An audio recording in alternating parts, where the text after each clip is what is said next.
Welcome to this installment of Ascent of Mount Carmel. In the last installment, we discussed how St. John tells us that some very specific evils come to us from taking joy from things of the senses. He tells us that from taking joy from the things involving the sense of touch, we're susceptible to effeminacy. As luxury increases, the mind becomes more effeminate and timid. The senses grow soft and delicate and are predisposed to sin and evil. But what does St. John mean by effeminacy?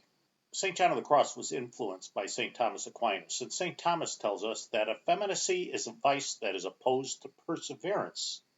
Perseverance is deserving of praise, because thereby a man does not forsake a good on account of a long endurance of difficulties and toils, and it, meaning effeminacy, is directly opposed to this, seemingly, for a man to be ready to forsake a good on account of difficulties which he cannot endure.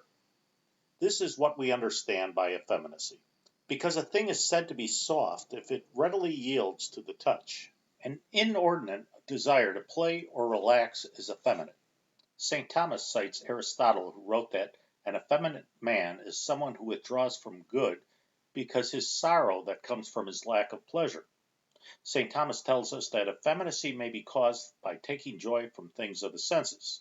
When a man is accustomed to enjoy pleasures, it is more difficult for him to endure the lack of them. Toil is opposed to bodily pleasure. Wherefore, it is only toilsome things that are a hindrance to pleasures. Now, the delicate are those who cannot endure toils, nor anything that diminishes pleasure. Therefore, someone who is masculine embraces work. Please see our video on work, which is linked down below.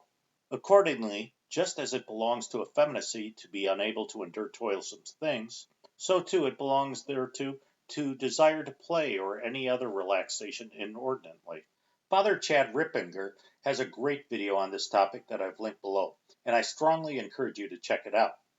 According to Father Rippinger, part of effeminacy is choosing the pleasure of not taking responsibility for things. Father tells us that the source of the rampant effeminacy in this culture is that everything is too easy, too simplistic, and too pleasurable for men. And this is exacerbated by the fact that there are very few jobs nowadays that require actual hard and difficult work. Well, I hope you enjoyed this installment of Ascent of Mount Carmel. We'll be back again in about a week with another one, but in the meantime, please pray for the church. Now, when I was a young boy, at the age of 5, my mother said I'm gonna be the greatest man alive. But now I'm a man, I passed 21. I won't believe me, baby, I have lots of fun. I'm a man, I spell him A-child.